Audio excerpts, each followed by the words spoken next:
अष्टादशाध्यायिनीम् अम्ब त्वामनुसन्दधामि भगवद्गीते भवद्वेषिणी यं ब्रह्मा वरुणेन्द्ररुद्रमरुतः स्तुन्वन्ति दिव्यैस्तवैः वेदैः साङ्गपदक्रमोपनिषदैः गायन्ति यं सामगाः ध्यानावस्थिततद्गतेन मनसा पश्यन्ति यं योगिनः यस्यान्तं न विदुःसुरासुरगणाः देवाय तस्मै नमः देवाय तस्मै नमः. Okay, let us chant.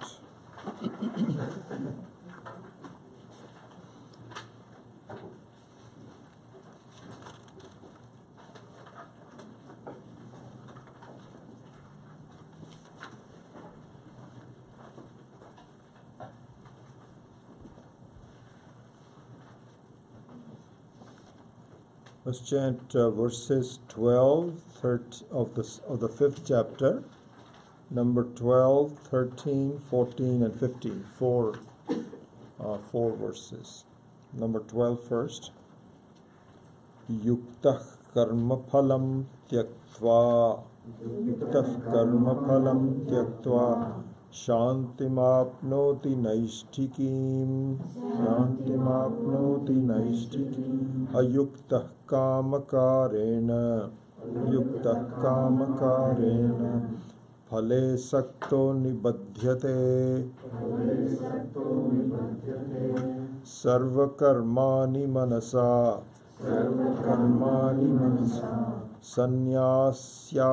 sannyasyaaste sukham vashi navadvare pure dehi naiva kurvanna karayan na kartritvam na karmani lokasya srijati prabhu na karma phala sangyogam swabhavastu pravartate nadatte kasyachit papam na chaiva sukritam vibhuhu ajnanena vritam jnanam tena muhyanti jantavaha. Okay, so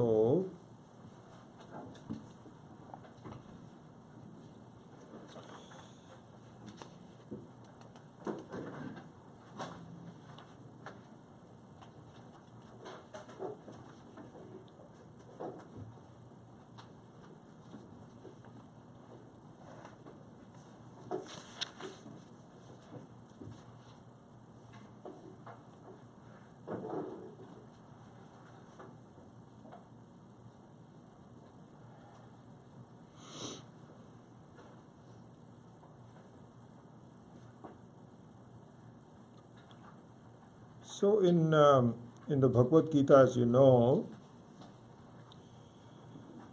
they are really just a quick revision of the verse number 12, and then we'll go to a new topic. But in the Bhagavad Gita, there are two main topics that are discussed, which is a reflection of our life, really. So the Bhagavad Gita is a summary of our life's goals, affects, our aspirations, and so on. All it's the same thing.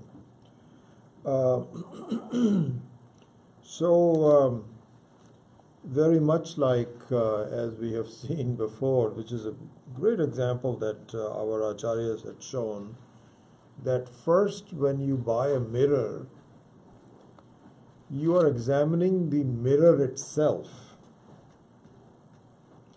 But later on, you don't examine the mirror, you examine yourself in the mirror. So in the very beginning, when you go to buy a mirror, these days that's not done, but because the house comes with a mirror. But supposing you have to get a small mirror, then you have to go to Target and find out what kind of a mirror you should get. So you're examining the mirror. But after you get the mirror and you put that on the wall and you fixed it and so on, then other than occasionally cleaning it, you don't really think about the mirror, because now you think about yourself. So similarly, the Bhagavad Gita as a text is a mirror. And so, and it's a little bit more complex, but because you have to now understand how does this mirror work, how many chapters does it have, what are the basic topics that it is taking up. So you're examining the text per se. And sometimes you can say, people will say, do you know the Bhagavad Gita? And you'll say, yeah, I've studied commentaries by Swami Chinmananji, and then I've done this and I've done that. So you're now talking about the Gita itself as a mirror. But really speaking, if you start to, so this is almost like in some ways you are shopping for a mirror. Because whose commentary do you like? And so on. All of this you can do initially. And everybody has written something or the other Gita.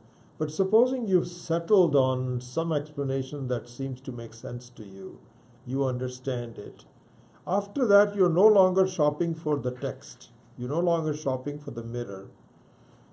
Then what you need to do is that everything which is said here should reflect your life. That's the end game, really speaking.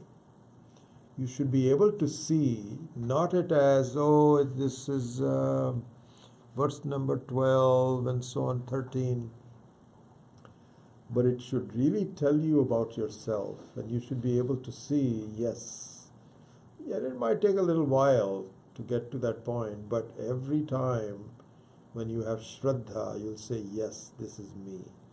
And this is what I should do. This is what my future looks like. All of that should be you. So, in that sense, there are two main topics of the Bhagavad Gita. And that means that there are two main aspects of my life. So, again, going back to the same thing, when you say there are two topics of the Bhagavad Gita, it should also mean there are two basic aspects to my life. And those two aspects are, what is it that I'm trying to do in my life? And how do I achieve that end? So this is what is called sadhya and sadhana. What is to be done and how to get to that done. And we have seen it over and over again that my life becomes like a wandering journey if I don't know where I'm going. I'm going somewhere, but not clear to me. That the fact is that I'm doing something every day. I'm taking something or the other. That means that I'm doing something. But it is like sleepwalking. Like a sleepwalker, you're not quite sure exactly where you're going. In fact, the only thing that the sleepwalker intends to do is to come back to the bed, from what I understand. You go around something or the other, but then you come back to the bed. So life also should be very clear to us eventually, not clear initially, what is it that I'm doing? And so there, the sadhya means total freedom from all problems in life. Because I'm not even sure that I can, it doesn't seem like a possibility. I can deal with total freedom from some aspects of life, physical issues, mental issues, emotional issues. But complete freedom from everything doesn't appear to even be a possibility. And the Shastra says, by the way, this is interesting. There is a word in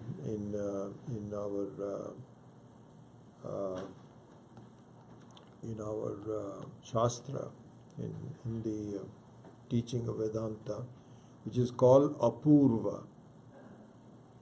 Apurva. And I think eventually what we're going to do, by the way, is that we're working on getting a nice television screen. This is not just for this class, but also the Hindu Community Institute. And so we will have a television screen. And then Kumud was telling me that she had the word apurva. It'll be nice to write it down so you're clear about it. So apurva is an important word in the Shastra. What it means is one that is brand new, not known by me before, not understood by me before. So Purva means one that has some prior history from me. Apurva means it's a brand new one. That means that what it really means, another way to look at it is, it cannot be known by any other way. This is the only way you can do that. So the apurva, the reason I brought that up is because I am not even sure in my life that I can be completely freed from all the problems. All I can do is deal with it on a topic by topic basis. That I can do. And if there are some ways to improve my freedom from problems, then I can follow that. But complete freedom from everything, I don't understand that at all. And yet the Apurva says, yes, this should be your life's goal. That is in fact your destiny.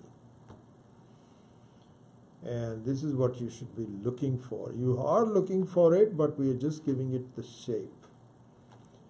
So the two aspects of my life and the two topics of the Veda, of the Bhagavad Gita, are sadhya and sadhana. Sadhya and sadhana. I mean, in fact, as you know, I've said this before, just to make sure, at every chapter, at the end of each chapter, these 2 points are pointed out. So, for example, in the second chapter, Om Tat Sat Iti Srimad Bhagavad Gita Su Upanishatsu, then comes these 2 topics. Brahma Vidyayam Yoga Shastre. Shri Krishna Arjuna Samvade Sankhya Yogo Nama Dvitiya Adhyaya. Brahma Vidyayam Yoga Shastre. These are the 2 topics. Brahma Vidya means sadhya. What is it that you are achieving? And Yoga Shastra is sadhana. And the entire Gita, the entire book, keeps these 2 main topics in mind. Topics are kept in mind.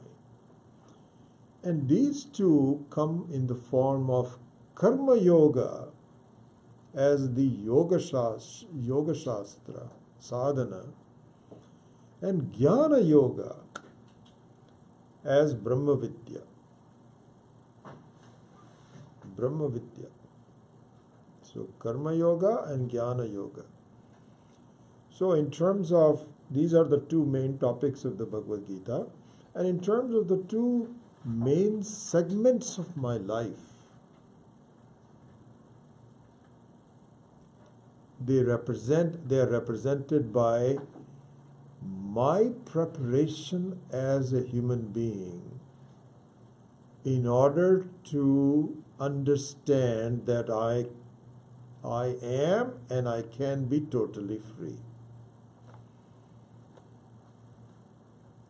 So what that means is that Karma Yoga, which is the sadhana, which is the preparation, is a preparation for understanding Jnana Yoga. So they are not alternate methods. No, they are not alternate methods. One is a preparation and the other one is the final understanding. It is kind of like saying, when you say that there are different ways of freedom. One can be Karma Yoga, one can be Bhakti Yoga, and one can be Jnana Yoga. 3 different ways. Please understand the stupidity of this approach. Just look at it. It is like saying that my goal is a PhD from Berkeley. Again, I'm telling you, I keep forgetting this because Stanford is right here. I keep saying Stanford, but I am a graduate of Berkeley, so I should give my own alma mater some credit. So PhD from Berkeley. And you say that a high school graduation from Gun High School is an alternative to getting PhD from Berkeley. How ridiculous that would be. Getting a high school degree is a preparation to getting a PhD from Berkeley, not an alternative. So Karma Yoga is not an alternative.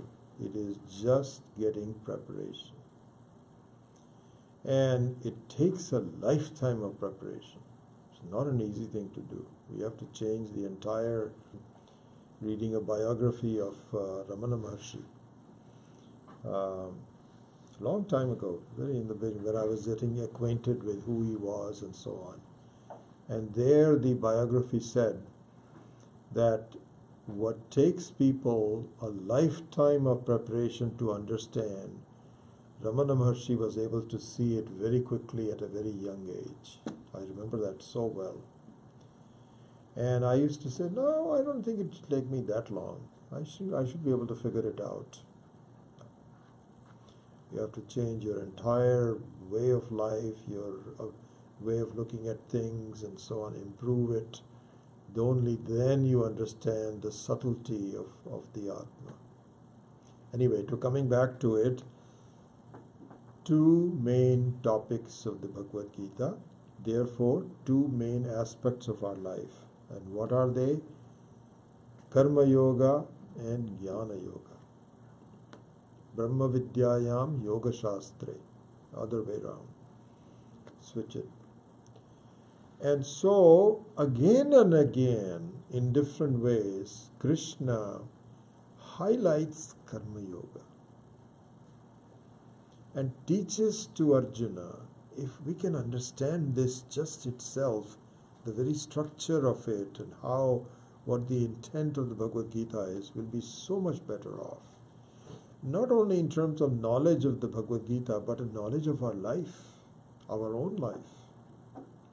And so, the Karma Yoga and Jnana Yoga are the 2 main topics. So now in 12, he is finishing up the Karma Yoga. So you'll see the topics change from one to the other. How they go highlighting one thing, they're all interconnected. It's not as though they are completely different things. But highlighting the details of one and highlighting the details of the other should be kept in mind. Where Krishna is doing one versus the other. In number 12, he is finishing up the Karma Yoga discussion that got started with number 7.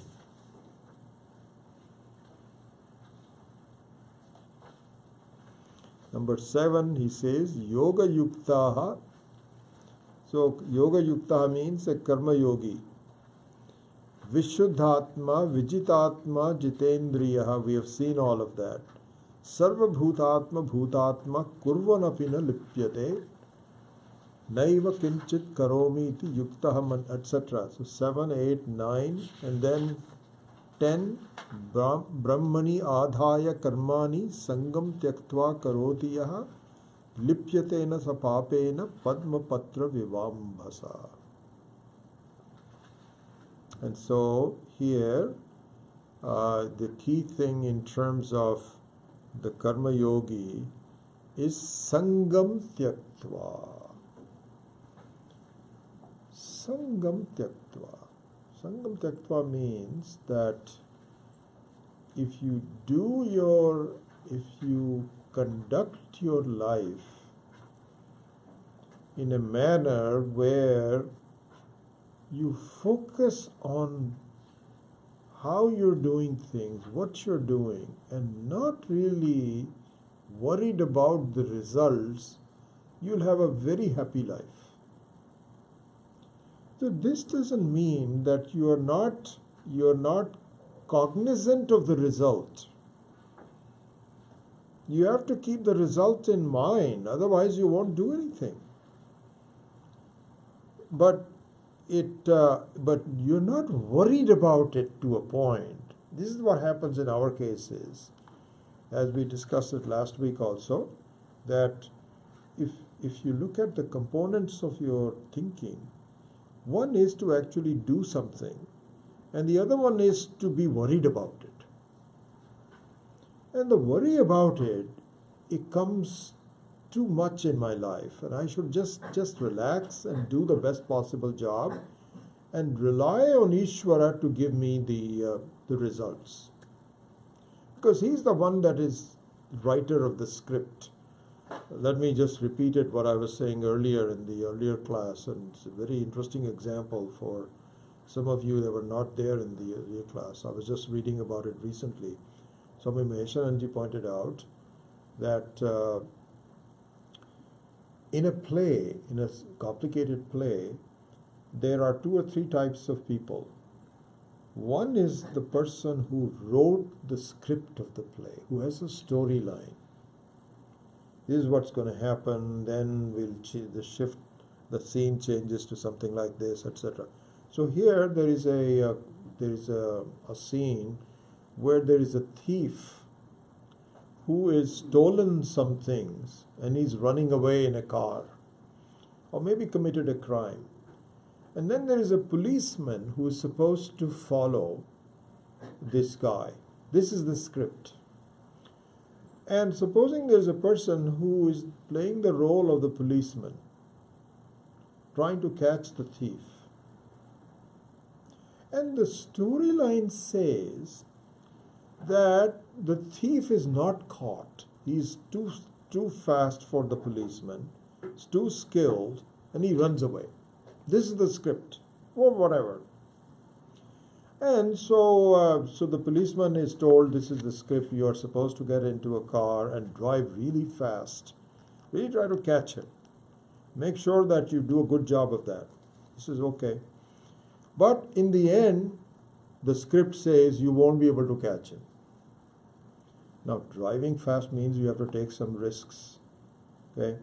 So this fellow says, if the script says that I'm never going to catch him, why should I drive that fast? Let me just drive easily at about 65, 70, whereas really that guy is driving at 120 miles per hour. Why should I kill myself? Because the script says it, Or worse still, you can say, why don't I change the script? And as soon as I see him, I say, I know you are going to run away. I might as well catch you right now. Something like this.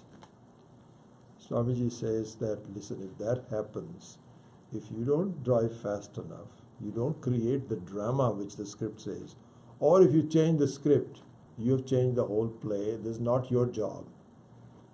This is not your job. Exactly the same thing happens when we are expecting a certain result and we get mad at it, that we want to change the script of it. We want to change everything. I gave this example of that script not being acceptable. This White House lady who said that Cain is dying anyway. So what does it matter? Why should I pay any attention to him? This is just like saying that he's going to run away from us. He's going to be gone. So why should I bother? Exactly the same thing. That doesn't make any sense. You have to observe the laws and treat him as, maybe he'll survive it. It doesn't matter whether he survives or not. His daughter already said that, all of us are dying. What difference does it make? And we don't know who's going to die first. We have no idea. Somebody may die before McCain, as there will be, a lot of people. So what? So this is going back to this Sangam Tyaktva. So this really, when I thought about it, I said, this is a very good example. So here what we see, that there is a play at work in my life. Something is going on and someone has designed it. Who has designed it? Where there is a script. And the script says that it's very possible that you may not be able to find the ideal partner in your life to marry. It's very possible that you may have disappointments. This is the script. But that doesn't mean that you don't try to, do the best possible. Say, I've been given a wrong person. This happens in Indian marriages. This is what happens when you have arranged marriages. Here you can easily divorce. You can suddenly say, okay, I give this person internally 2 more months. 2 more months. And if this person doesn't improve, then I will say, by the way, I want a divorce. And then you go through this, and if you're Elizabeth Taylor, you go through it about 19 times. But everybody has a complete freedom. And the interesting thing is that you're always at the back of your mind. Let me try getting married. And if it doesn't work out, I'll do it. In an Indian marriage, although Indian marriages are also changing, they're like becoming Westerner, this is not the case. You are thrown together, you figure out how to make it work. And if it don't make it work, that's tough luck. Just stay with it forever. Just stay with it. I was telling you about this example. I remember this so well. So one of my uncles, my Mamaji, my mother's older brother, he was the oldest one. It's so interesting how the script is written by Ishvara. He was one of the most pious people I have met. Very nice and so quiet and loving and so on. And he was married to just the opposite. And this woman was a terror. And she was creating problems in the family and this, that, or the other. And I remember when we were growing up, we were all living in a joint family. How tough was she on her own kids? And I used to say, my God, these kids are going to have scars in their lives and so on. And I used to they have turned out to be the best kids ever. I tell you, they are very loving people, and they are some designers of clothing. I've not met them for 50, 60 years, but I hear about them. They're wonderful family people. I don't know how that happened. Anyway, going back to my uncle and his wife, this I observed that he and you know, it was a forced marriage because of an arranged marriage, and this is it. He got married to a terror person, not terror his life. He said, "This is her problem. What can I do? Ishvara has given it to me." And it became better as a person, honestly. And I lived with them for a long time.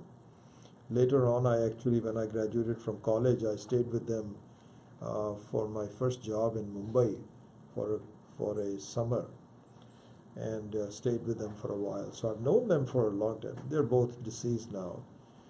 But I remember this, that how you allow a problem in your life to improve you. This is a great lesson to me, honestly. So in that sense, the arranged marriage system is a gift by Ishvara. Because you don't just get rid of the person and so on. Half of the problems are your own. You just give it on someone else. And if not, then your karma has allowed you to do that. And, it's interesting. Another way of looking at this was, I remember when our second son was born with some physical problems. He had a cleft lip and palate and required 11 surgeries, 11 major surgeries, 11 times, and so many visits to the doctor and so on and so forth. Almost didn't survive. But I really saw my wife, the best portions of her life come through. She dedicated her life to him. And I really didn't see the beauty of her mind, until that happened. And we said, you know what? Ishvara has given it to us. We're going to do the best we can. What a beautiful... so problems can be seen in that manner to improve you, to improve your thinking, your love, your affection, and so on and so forth, if it is handled right. So, Sangam Tyaktva, the real meaning of Sangam Tyaktva, when I saw this example that Swami Maheshananji gave, they really gave me a beautiful insight into it. What he said is, Ishvara is the script writer for your life. So let's summarize that point. I want to make sure I don't miss it. Please recognize that there is an intelligent person who has devised a script for your life. And the script doesn't mean that this is the reality. Like a role is not a reality. But in order for you to see that it is not a reality, you have to play the part very well. There's something funny going on in here. Because if you want to change the script, or if you don't play your part very well within the script, that means, you know what it means? It means you're giving it undue importance.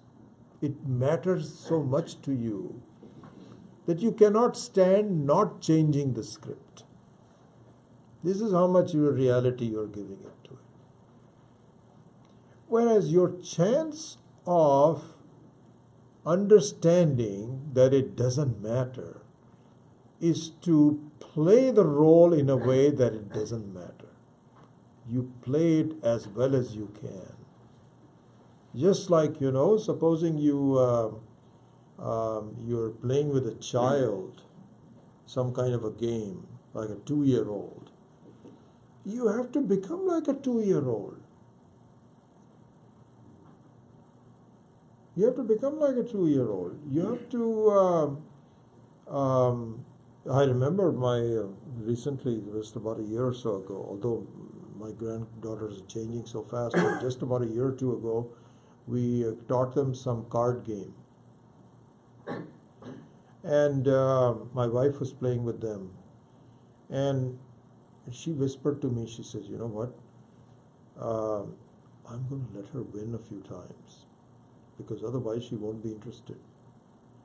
So she was playing rummy, and so her hand was already done, but she winked at me and she says, "No, I'm not going to let her play." So she became a child because this was the right way. Otherwise, if the child loses a few times, he says, "I'm not going to play this game anymore." So you don't want to let that happen. So similarly here also, for me to understand that this is really a play, because that's the problem. The problem is that I don't understand that this is a play. I don't understand it. I think this is the reality. I don't have an identification with myself. In the case of an actor, it's easy to see that I'm just playing. Supposing an actor plays the role of a beggar. He knows I'm very rich and I'm getting very good compensated for playing this role. I don't care whether I play a little. But supposing the person doesn't know that he's very rich, then the role of playing a beggar bothers him, because that's the reality for it. So here Ishvara says that for you to see that this is a play, you have to do two things. One is to become cognizant of the fact that there is in fact a script that is being followed. And the second one is, just like the case where you know what the script's results are, but you still play the role very well. I thought that was a brilliant insight that Swamiji had given. That just like you say, I'm a policeman, and I know the script says that he's going to run away. Why should I jeopardize my life by driving fast? It's okay. It doesn't matter. No. So this is what is called Sangam Tyaktva. So same thing over and over again. So you can even say this is the Karma Yoga. Brahmani, number 10. Brahmani adhaya karmani sangam tyaktva karoti yaha. Lipyatena sara papena padma patram ivam ambasa. So look at the very sense of this. It means Brahmani adhaya karmani. So here Brahmani means you can either say Atma or you can say Ishvara, doesn't matter, either one of them. You say, let somebody else worry about that. You do your own job. And we saw that if you have limited emotional resources, then the best thing is to focus on your role and do a good job of it. And whether or not the thief gets caught or not, whether the thief gets caught or not, which means the results, you see, which means the results. Whether or not, let the script writer worry about it. If you do that, then your worry will be let Ishvara do the worry. You do your job very well. Lipyatena papena padma patram ivam bhasa. Just like a lotus flower, lotus leaf, that in spite of the fact that it is dealing with water, doesn't get wet. So this is the essence of the Karma Yoga, which we have been talking about all these days. And so it is repeated from time to time. And so So the Karma Yoga section um, ends with number 12. But before that, what I wanted to point one other thing. In number 11, verse number 11, which says, Kayena manasa buddhya kevalaihi indriyaihi api yoginah karma kurvanti sangam tyaktva atma shuddhaye. So this is what we saw. Here, I want to give a commentary on the word kayena. So some interesting insight that Swami Maheshananji had provided in some of the writings recently that I've been studying.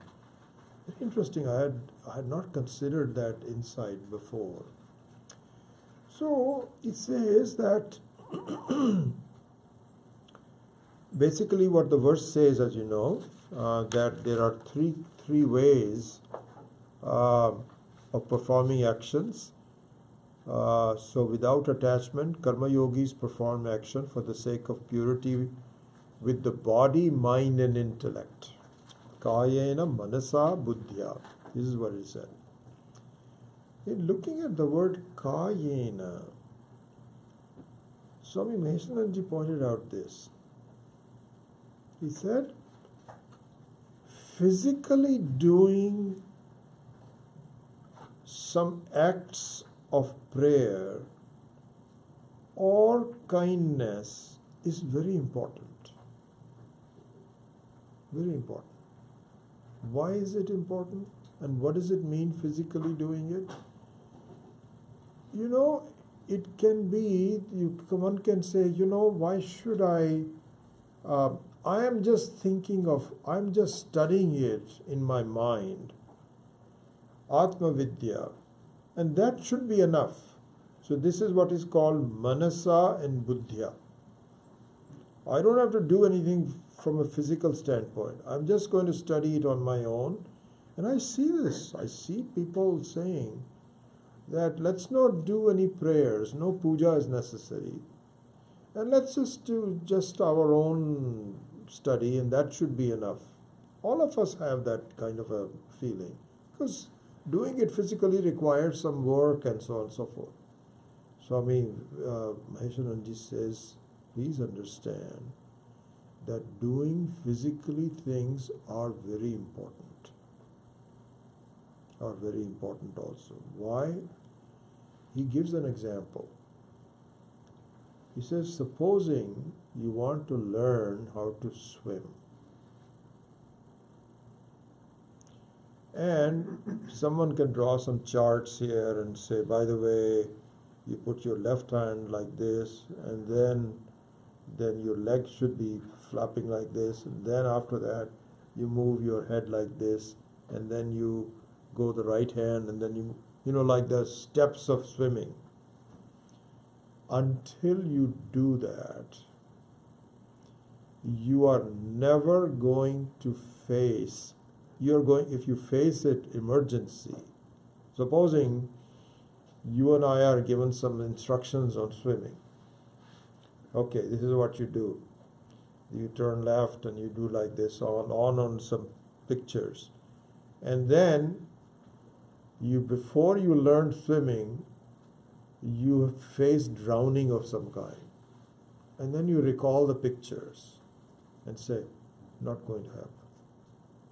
Pictures are not going to help you. Your mental issues are not going to help you. What helps you is actually having done that with your hands and legs and your mouth, physically. I remember when I was working for HP, we had a conference one time, and I had a roommate. This was in Washington, D.C. I still remember this. So we were staying in a hotel, and all of us were supposed to have 2 per room, which we didn't like, but that was part of the deal. So my roommate carried a golf club with him. wherever he goes. So I started talking to him, and it turns out he was a scratch golfer. Scratch golfer means your handicap is like 1, 2, or 3. You're, you know, you're very good at one of the best. That's very difficult to do. Amongst professional people, that's even less than that. But for non-professional people, having a handicap of that. And I remember this so well. I still remember those are the days when I met Swami Dayanandji, and I used to meditate in the morning. And now I'm thinking, here's a roommate. How is he going to feel? What am I doing? So I told him that it was okay. I said, you mind if I just sit on the corner and just do? He says, oh no, that's wonderful. And then he asked me, he says, do you mind if I take a few golf swings on this corner? And I said, no, fine, but then don't you want to go to a golf club? He says, you know what, in my life I don't find that much opportunity, but here's what I do. I just swing the golf club, and if the ceiling is not tall enough, I just do it with my hands. So he says, what I have learned is that if I just pretend I'm golfing with my hands, my muscle memory becomes very good. And so when I am actually doing the golfing, it's not only my mind, but my whole body follows through what I've been used to doing in this morning. And I stayed with him for a couple of nights, and he was wonderful. And he didn't have enough space for the golf club to hit. And so he put the golf club separately. He was doing some putting here and there, but otherwise he would just pretend he took his hand like this, and very meticulous. Then again he go back to it. And I was sitting there meditating on the corner. So these were the two pictures going on. But I remember this so well. So when Swami Maheswaranji pointed this out, this finally made sense to me, really. And so in fact, in the Hindu way of prayer and so on, where you take a vigraha and you do namaskara, and you actually sit down and do some puja and so on and so forth, what this does is that the samskaras, the after effects of this, are kept in your mind as you do things. It's not just, so the physical aspect of doing is an important aspect of it. And so similarly, even chanting and doing some charitable work where you actually give money to others. All of this is all part of the kayena. For example, in the case of charitable work, you can say, I think I can give some money. I can give some money. Well, have you done it? Oh, I haven't done it so far, but I think I can do it. It's not good. You have to really part with the money. Give it to someone. And so similarly, that is all part of kayena. So, physical effort, either chanting or doing prayers. Another thing I found, this is very interesting, that if I am doing a prayer, I did this morning before I came here, usually I do that on Saturday morning. If I am folding my hands while I'm doing the prayers, my mind is much more in tune with what's going on. Because it follows the hands. The hands are sitting there, and so the mind is also following the hands. If I'm sitting like this, supposing, then the mind also says, oh, he doesn't care very much. Supposing I'm doing prayer, Om Namo Bhagavate Rudraya, just like this, with my hand on the. Not, but if I'm doing Om Namo Bhagavate Rudraya with my hands folded, then the mind follows the very bhavana of the hands. So I just thought this was a very beautiful explanation that in the Kayena Manasa Buddhya, the physical aspects of doing things also gives you very good samskaras for doing this. Anyway, so I think enough of the summary of verse number 12. With verse number 12, the topic of the various stages of the sadhana is now over. Little topics here and there. Now, with number 13, he starts a new topic. And that is Jnana Yoga. There are lots of different topics, but really the two main topics are Karma Yoga and Jnana Yoga. So number 13 to 21. So if you look at 13, 14, all the way up to 21,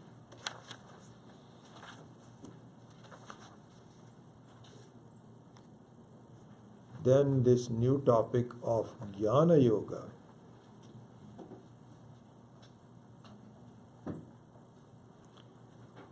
is taken up. So here we should revise what is meant by Jnana Yoga. So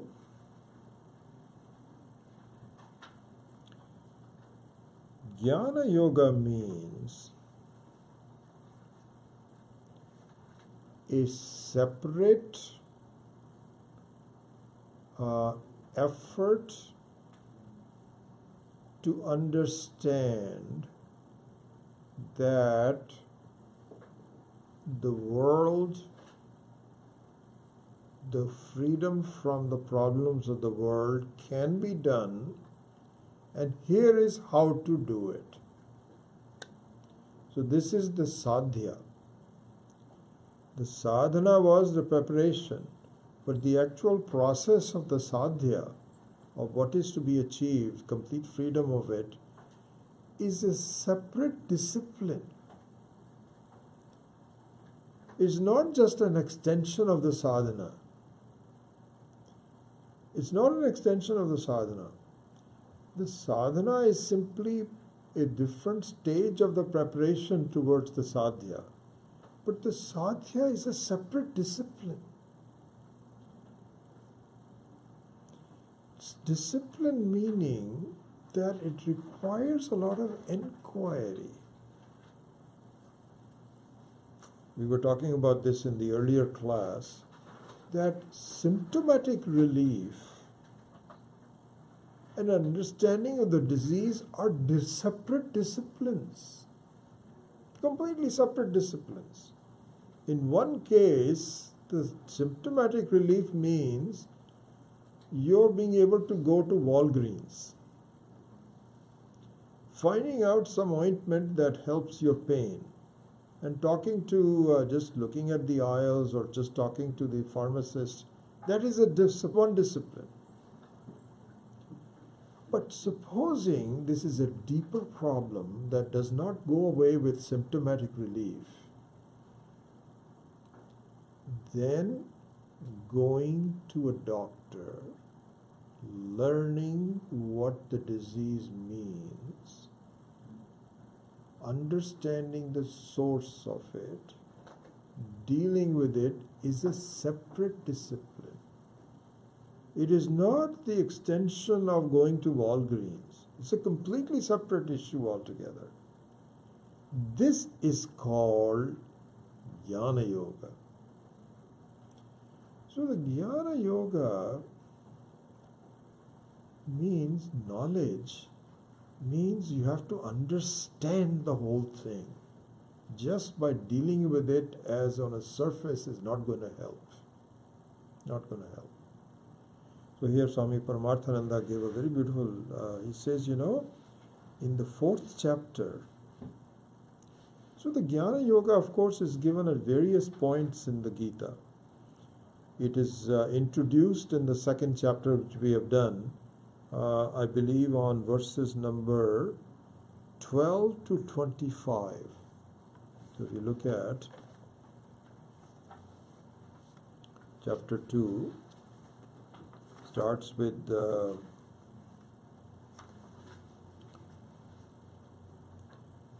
number 12.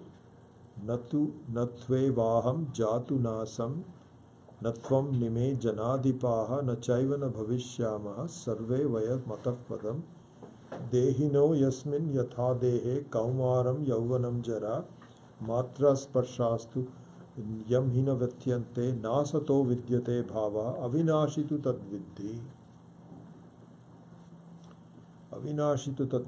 yena sarvamidam. So there the Jnana Yoga was a separate discipline which pointed out that please see that you appear to be a mixture of two things that are actually completely separate from each other. Like a functioning appliance. A functioning appliance means something which is really working. Really consists of two things. One is an appliance which by itself cannot work, but has the ability to take electricity and to convert that electricity into action. That much it can do. But it requires an electricity to make it work. Electricity, on the other hand, is something that has the ability to make an appliance work, but it is independent of the appliance. It is not limited to the appliance. If the appliance breaks, it doesn't make any difference to it. In fact, it is not limited by the form of the appliance. In fact, it is the same that can make all appliances work. Different kinds of appliances work. Different functions of the appliances work. And so this distinction is a separate discipline. It is not just how to fix the appliance, but to understand that there is a fundamental difference between what an appliance is and what the electricity is. This is called Jnana Yoga. And this requires a fair amount of understanding of both the independence of it and the dependence of it, both of them. So in the 2nd chapter of the Bhagavad Gita, according to this, he says, Avinashitu tadviddhi yena sarvamidam tatam vinasham avyayasya na kaschit kumarhat. The Atma is like the electricity, and the body-mind complex is like an appliance. So please see this fact very clearly. This is the Jnana Yoga that Lord Krishna was given. This Jnana Yoga is fundamentally different from the Karma Yoga. And the Karma Yoga is purely the understanding that this is a possibility. So if you talk to a child and say that, do you realize that you are the unchanging Atma and it doesn't make any difference to the body and so on, the child will say, what are you talking about?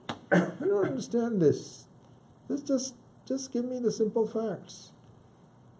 Whereas, so this is high school physics, where you cannot tell the difference between them. But a PhD means that you have to see that there is a difference between them. So this is why I said earlier that there is a viveka. So this viveka, not earlier today, I think I didn't use the word viveka today. But what I'm saying is that the Jnana Yoga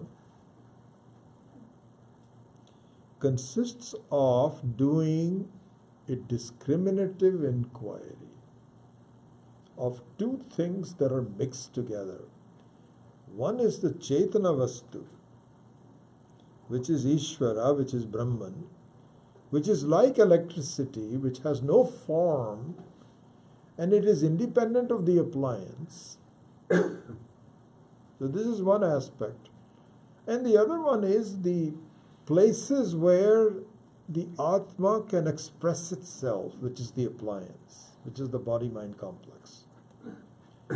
This Viveka is the very heart of Jnana Yoga. And this Viveka, this Jnana Yoga is a separate topic altogether from the sadhana, from the Karma Yoga. This we must understand very clearly. And in fact, in the 4th chapter, Swami Paramarthananda had pointed this out very beautifully. He says, there is a famous verse called, which goes like this, Tat Vidhi Pranipatena Pariprashnena Sevaya Upadekshanti Te Jnanam Jnaninaha Tattvadarshinaha. We have done this verse before already. So again, Tad Vidhi Pranipatena Praniprashnena Sevaya Upadekshanti Te Jnanam Jnaninaha Tattvadarshinaha. Which means that this subtle fact of the Viveka between an Atma like an electricity which has the ability to be independent of the appliance, and the body-mind complex which is like an appliance where it has the ability to reflect the electricity but is not independent. It cannot function by itself. This fact requires study. And for this, you need a teaching for a long time in a dedicated manner. It is like understanding the particle physics. Just by giving someone, a small lecture is not going to help. You have to really understand the basics of it, the implications of it, the requirements for it. All of that has to be done over a length of time. So that is what is given in this verse. Tad vidhi pranipatena. Pranipatena means, may you request a teacher. May you please tell me how this is done. Pariprashnena, by discussion, by asking questions, by clarity, removing your doubts. It's not just a casual thing that you do. Pariprashnena, sevaya. So sevaya means having a certain shraddha towards the teacher, having some respect for the teacher, and saying, I think that there is something of value here, and what is it that I need to do? So seva here means actually applying yourself to the teaching, understanding it, being regular about it, being dedicated about it, not taking it casually. So this is what it requires. Sadhana perhaps has different stages. You can do anything, but in sadhya, in the Jnana Yoga, this is what it requires. And so, what I was saying earlier was that Jnana Yoga should be seen as a separate discipline. I remember when I met Swami Dayanandji, when I was working for HP, and um, when I met him and I learned the basics of this and so on. What transformed my life? What made me change my life? What made me give up 2.5 years of working at HP to go to an ashram and studying with him was this. He showed me, and I was convinced about it, that this can be learned in a very systematic way. It has a discipline of its own. You have to look at the basics of it, ask questions, get into the depths of it, think about it, apply it to your life, and then study some more, and that alone is and it can be done. We don't find other aspects of thoughts where they're so structured, so nicely done. And I was amazed at the depth of the teaching, the depth of the various prakarana granthas that are available for study. And I says, I got to do this. This is so wonderful. And for the first time, it really captured my imagination to a degree that nothing else had been done before. So all I'm saying is that Jnana Yoga is a separate discipline that requires dedicated work and understanding of the highest kind. So with that, number 13 starts and goes up to number 21, and then we will shift the topic to something else. And so the 5 topics that the Jnana Yoga addresses are as follows. What do you mean by self-knowledge? What do you mean by that? When you say knowledge of something, I can understand the knowledge of physics, chemistry, engineering, software, this, that, or the other. But what do you mean by self-knowledge? What does it consist of? How do I get that? This is topic number 1. The second topic is, who am I? Who am I really? I see myself as a human being, drawn into the various aspects of the changes of life, different things, sometimes expected, sometimes unexpected, sometimes happy, sometimes not happy, all of those kinds of things. But in the core of it, who am I? Where did I come from? Where am I going? And it was interesting, very recently, I won't give you any names, but I have a friend who's done very well in this valley. He's one of the richest. I met him recently, and one of the things that I never do this. This is something that maybe in my earlier life I perhaps was doing it, but I never ask someone to come to the classes. Never. Because I find they'll come by themselves, and it doesn't help at all. Do not teach it to someone. So I don't mention it. Some people will say, I understand you're teaching Vedanta, what are you doing? And most of the time it's very casual. Nothing comes out of it. I've seen this. He's just, they'll say, well, because they don't understand this. So I don't deal with it. But this one gentleman, very recently, this happened in the last month or so,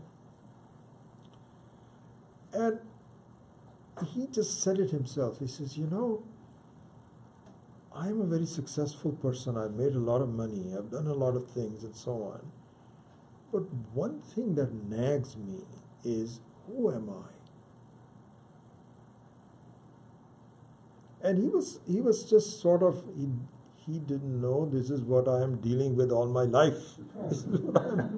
This is what I'm teaching. He didn't know that, But he was just sort of casually saying, like one person to the other, who am I? Just like in the case of the Ramana Maharshi and so on. So I told him, I said, well, if you ever wanted, I said, I also think that, and if you ever have a chance to talk about it, please let's get together and we'll discuss it. So we are scheduled to do so in the next few days. We'll see how that happens. Not few days, one of these days. So this is the second topic of the Jnana Yoga. These are the 5 topics of Jnana Yoga. What was the first one? Which is, what is self-knowledge? The second one is, who am I? The third one is, what is this world all about? Is there any structure to it? Is there a script? We may not ask those questions specifically, is there a script, but basically that's what it means. Is there anyone in charge? You have the big shocks of the world in the form of Trumps coming up and this, that, or the other, terrorism, and what's going on. So this is an analysis of the world. This is the third topic. The fourth one is there God? And if so, in what form? What is the role of God? And where is he or she? This is the fourth topic. And the fifth topic is the relationship between myself, the world, and God. The interconnection. So the first 4 were isolated and examples of who they are. But the fifth one is, how are they related to each other? Is one dependent on the other? Or is one independent of the other? These are the 5 topics. And so, these group of 5 questions have to be systematically looked at. And this requires a lot of study, a lot of teaching, a lot of analysis. And in the end, all 5 of these are adequately answered. So this is what is Jnana Yoga is. And it ends in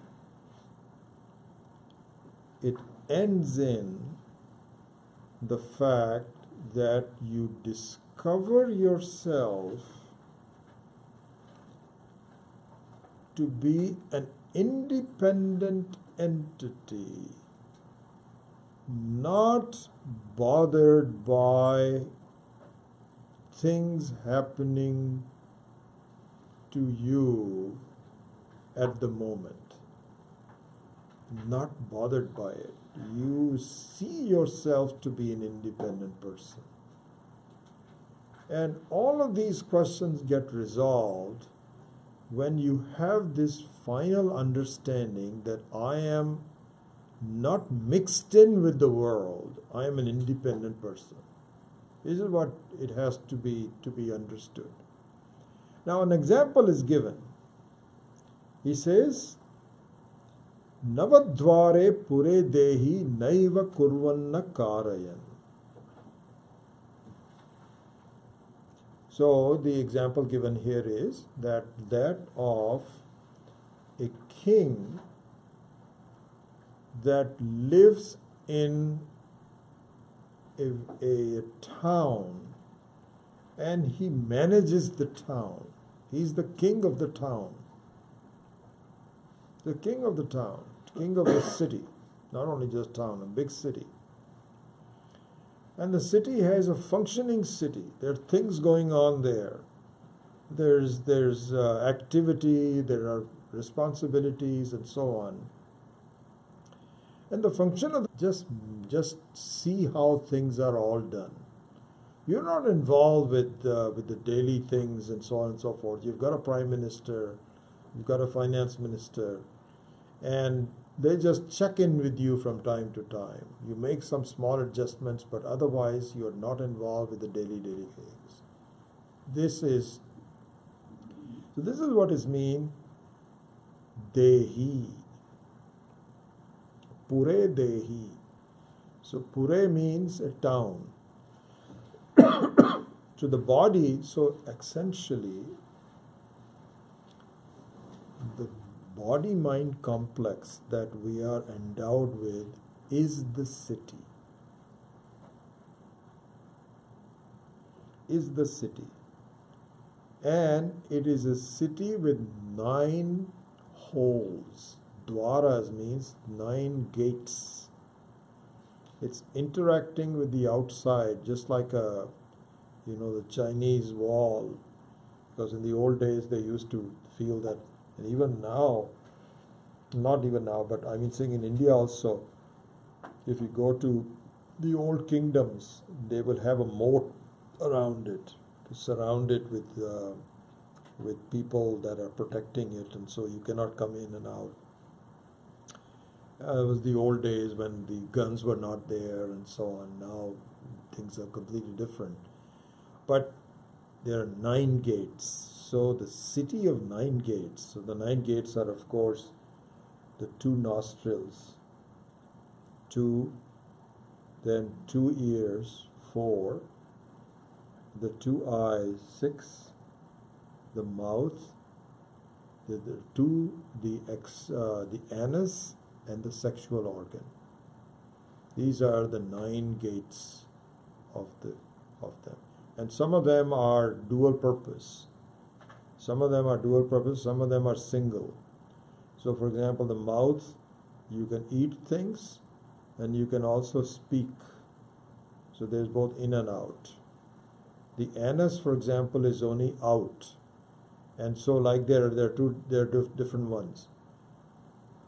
But at this point, what is happening is that already things are happening. They are all busy. There are roads within the body. All the blood vessels are like the roads. And the prana is the workers, physiological things. They're all busy working. There are a lot of things are happening. And you should see yourself as the master, the king of the whole body. That doesn't do anything yourself. You're not the one running around trying to fix problems with the mind, with the body. And neither are you. So you're saying, okay, maybe you don't do it yourself, but you're making it work. You're not making it work. Why is it that you're not making it work? Because you are given this by someone. You discovered that you are associated with the body. In other words, you did not design this body. You didn't design it. It's not according to your exact specifications. It's actually based on your previous life's experiences and expectations. But you're not consciously busy in designing this whole thing. So you're not even doing an indirect control over this. It is all done through Ishvara's work, and you just now have to understand that you have nothing to do with it. The whole thing is functioning without your help. No small adjustments here and there, but basically even the adjustments that you are doing are based on things that are given to you. Your mind is given to you. Your ability to control things are also given to you. Everything is given to you. The fact of the matter is that you have absolutely nothing to do with it. But that's not my conclusion. I feel I'm very totally responsible for it. I have to take care of it. I am in fact doing everything. We'll discuss this more and more. This is a very, this is just an initial topic and will have to be examined in more detail. But this is the Jnana Yoga, which starts with number 13. Sarva karmani manasa sanyasya. He says manasa here means through thinking, through teaching, that all the work is you don't have to do anything. You are really sitting there as a separate person, enjoying the fruits of the action. Sukham vashi navadvare pure dehi naiva kurvanna karayan. Anyway, so this it's not enough explanation for what is intended, so that we will do later on. But all I'm saying that with the verse number 13, the topic of Karma Yoga is over. It will come back again. It's not as though it's over forever. But for now, it is a separate discipline of knowledge which requires me to focus in on how is this done. Normal questions. I think I'm responsible for this. How is it that I don't have any kartritvam, and all that requires a lot of thinking. And this is what constitutes a separate discipline called Jnana Yoga that we will take up in more detail from 13 to 21 in the future classes. So I'll do a small prayer and then answer any questions that you may have. Om Asato Ma Satgamaya Tamaso Ma Jyotirgamaya Mrityorma Amritam Gamaya. Om Purnamadav Purnamidam Purnat Purnamudachyate Purnasya Purnamadaya Purnameva Vashishyate. Om Shanti Shanti Shanti. Hari Om Shri Guru Bhyo Namaha. Hari Om.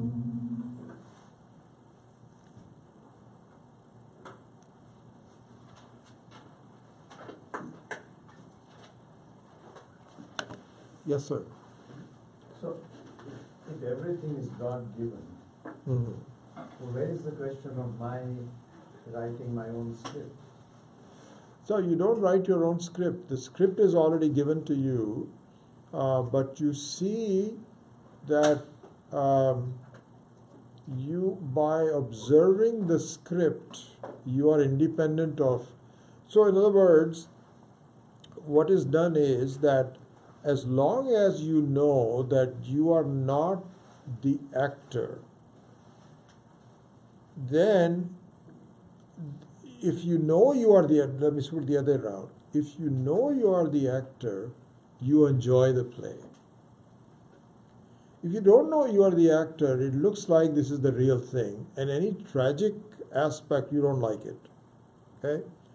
So everything is given to you in the sense that if the whole script is given to you, it is tantamount to understanding that I am just playing a role and I have an identity separate from the role.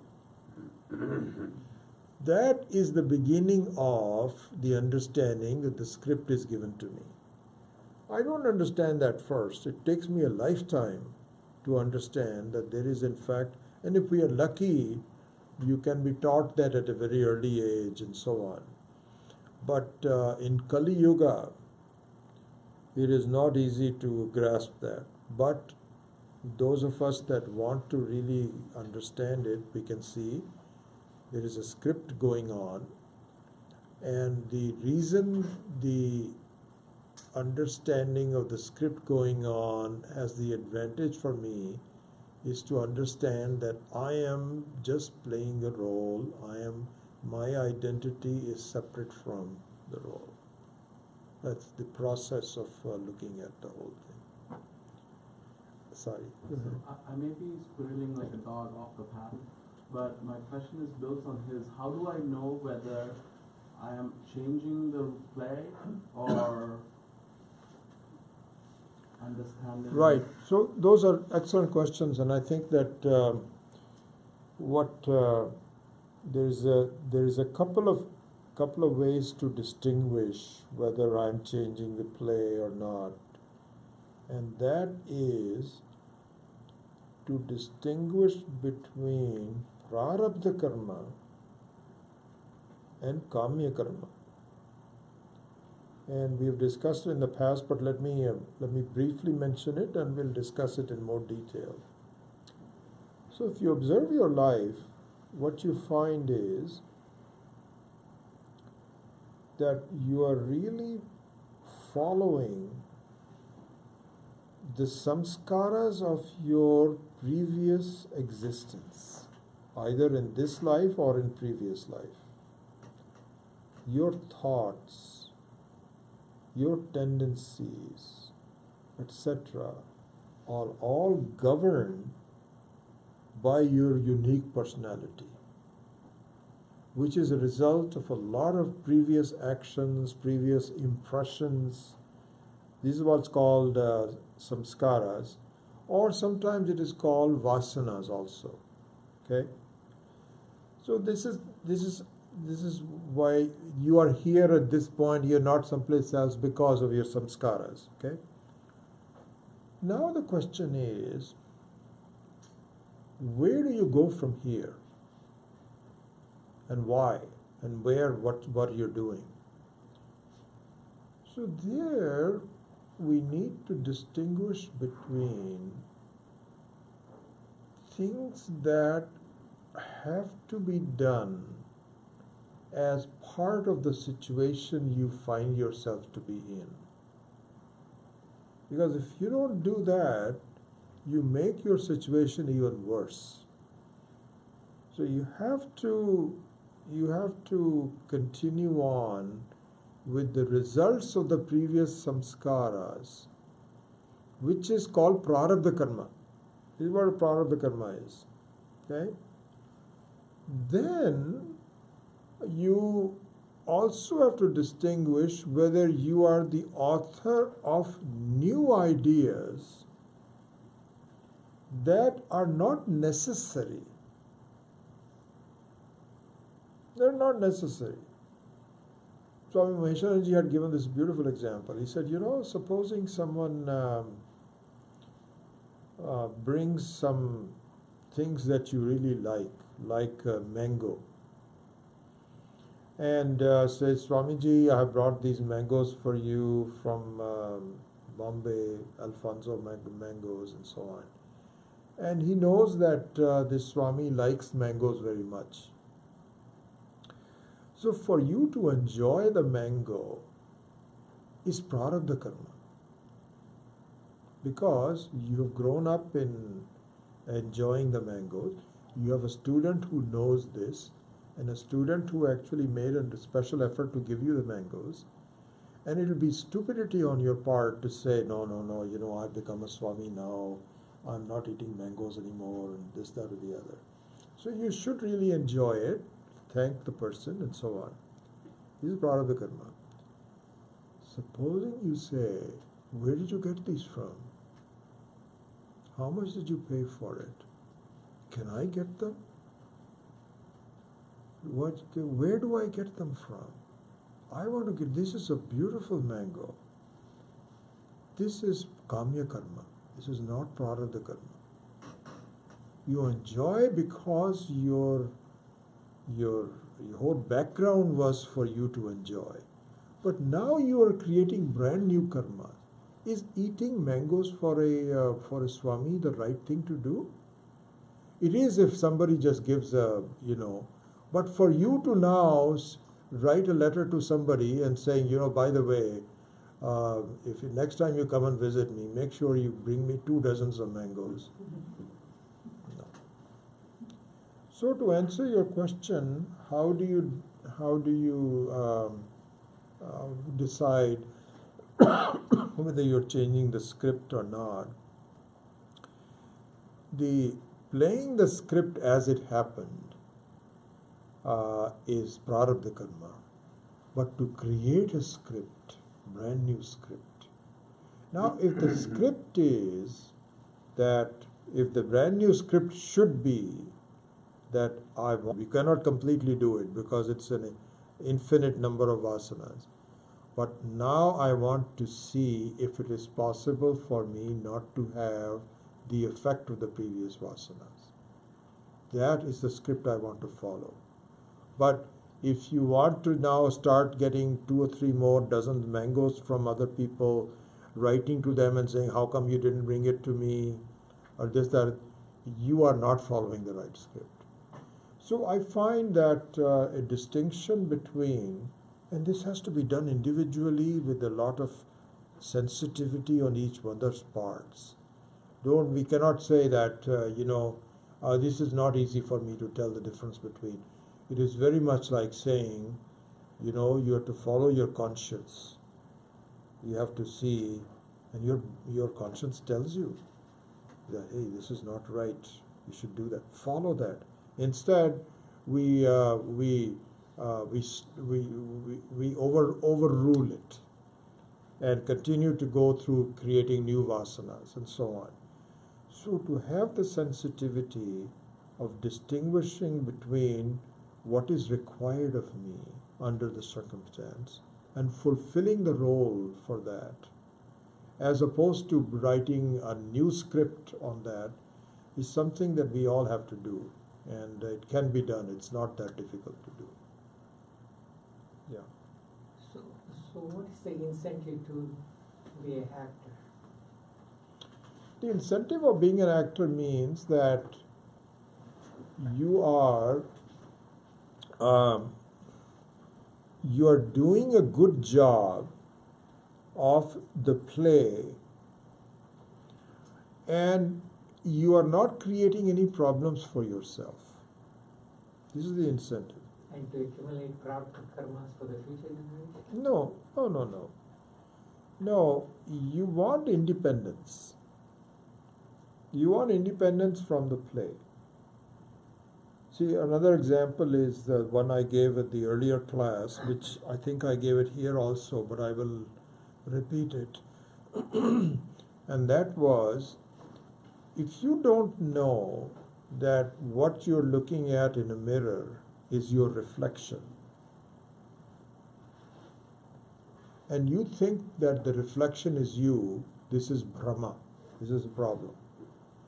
But once you know that you are separate from the reflection, then looking at the reflection is not a problem.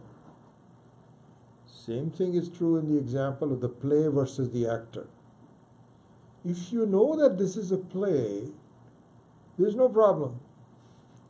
The problem comes in if you don't know this is a play, you think this is the reality.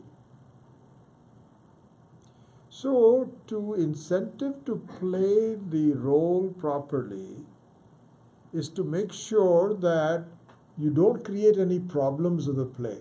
So, for instance, supposing you change the script in the middle and you spoil the whole thing. People will get at you and you say, no, I'm trying to understand that I am the actor, I'm not the role. But in the meantime, they're all mad at you. And they won't let you even think properly. And they think that, what kind of a person you are. We were supposed to follow the script and you didn't do it. So similarly, this is exactly what happens, that my sense of independence cannot be gathered if I'm creating problems for myself within this life itself. You cannot fight through it. You have to be smiled through it by saying that, wow, this is very interesting. It looks like this is just a play when I really didn't understand it. And with Ishvara's help, may I discover my identity separate from the play. That can only be done if you play the roles without creating problems for yourself. So the goal is to get complete independence. Yes. And in a way, to just like, for example, in a play, if you know that you have a separate identity, even though your role is like that, you're playing the role, you're wearing costumes, and You know, if you're a beggar, then you look like a beggar and you cry, and all of that is separately. But if you know that you have a separate identity from it, it doesn't bother you. In fact, you enjoy doing it. Yeah. Shilpa, yes? So previously, we told that on particle level there are waves. And I have seen that experiment, on YouTube. So what waves are possibilities on quantum level. So wherever you focus, that becomes the point of attraction from all these billions of possibilities. And I think that's what you're saying, that you can change your personality and you can change the script, so to speak. So No, changing personality I is think you're possible. bringing two or three different things. First of all, the example of the Heisenberg's principle. I think that was from the previous class, right? Wasn't it? Yeah. So that, I'm not sure what relevance it has here. That's a separate thing altogether. How so? It's all the Upanishad, it's all the same knowledge. So. No. It's what I was saying is that what the context of that example in the previous class was that if you cannot solve all the you cannot solve the ultimate problem of your life if you continue to assign a false reality to it. As long as you do not understand that this is not really, you have a reality even higher than what the reality of the world is. The world does have certain reality. In fact, in Brihadaranyaka Upanishad, there is a statement which says, Satyasya Satyam. Beautiful expression. It requires a lot of understanding. Satyasya Satyam. So, Satyasya Satyam means that the world does have some relative reality. You cannot say that it doesn't have anything. That we're not saying it. We're not foolish. It does bother you, and it so on and so forth. But there is even a higher reality than that you need to be aware of. This is called Satyasya Satyam, the truth of the truth. English translation of Satyasya Satyam means the reality of the reality. So there is a higher reality than that of the world. And so do not search for it just as a complete understanding of the world. It will never happen. So this is the Heisenberg's uncertainty principle. It's called anirvachaniyatvam of the Maya. Anirvachaniyatvam means you cannot completely define it and say, this is the way it is. You cannot define the elements of the snake in a rope. It just happens. Don't spend too much time on it. The main thing is to spend time on the rope, not the snake. So that is what the example was. So there the thinking is that you cannot solve the world's problem unless you begin to see that this is a play. And I know that it is not easy to see it in the beginning. It looks like it's the real thing. But if you persist on it and do the discipline of Jnana Yoga, then you begin to understand that this is really false. Satya, it has a certain reality, but it pales in comparison to a higher reality. Who are you are that higher reality? So that requires obviously some understanding, and Jnana Yoga is that discipline. Yeah. All right. Pretty good. Thank you.